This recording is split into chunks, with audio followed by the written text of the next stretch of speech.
जय भीम साथियों मैं आज अपने मसीहा डॉक्टर भीमराव अंबेडकर की एक और सच्ची कहानी से रूबरू कराना चाहता हूं कि साथियों साल 1900 में बाबा साहब ने अपनी वकालत गोदला से शुरू की थी और उन्होंने कई इतने केस लड़े थे कि जिन केस को जीतना किसी और वकील के बस की नहीं थी कि उन केसों को जीत सके। और साथियों हमारे मसीहा ने एक बार 46 स्वतंत्रता सेनानियों का केस लड़ा जो कि उनको अंग्रेजी शासन फांसी की सजा सुनाने वाला था।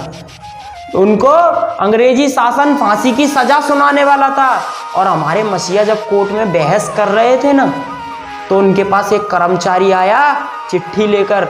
उसने बाबा साहब को चिट्ठी थमाई और वहां से चला गया और बाबा साहब ने उस चिट्ठी को पढ़ा और पढ़कर उस चिट्ठी को साइड में रख दिया और बाबा साहब ने अपनी बहस दोबारा शुरू कर दी।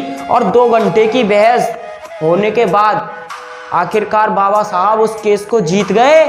तो केस जीतने के बाद जज साहब ने पूछा कि आखिर उस चिट्ठी में ऐसा क्या लिखा था जो आपने उस चिट्ठी को पढ़कर और साइड में रख दिया। तो पता हमारे मसीहा ने क्या जवाब दिया? हमारे मसीहा ने जवाब दिया कि जज साहब, इस चिट्ठी में लिखा था कि मेरी पत्नी मर चुकी है, मेरी पत्नी मर चुकी है। तो उन जज साहब ने बोला तो फिर आप उनके पास क्यों नहीं गए?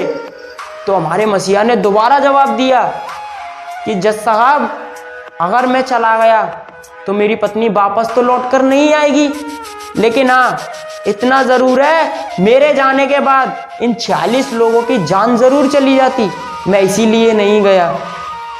साथियों हमारे मसीहा की वजह से उन 46 लोगों की जान बच गई। हमारे मसीहा इतने अच्छे इंसान थे कि उन्होंने बहुत बलिदान दिए। जय भीम, जय बाबा साहब।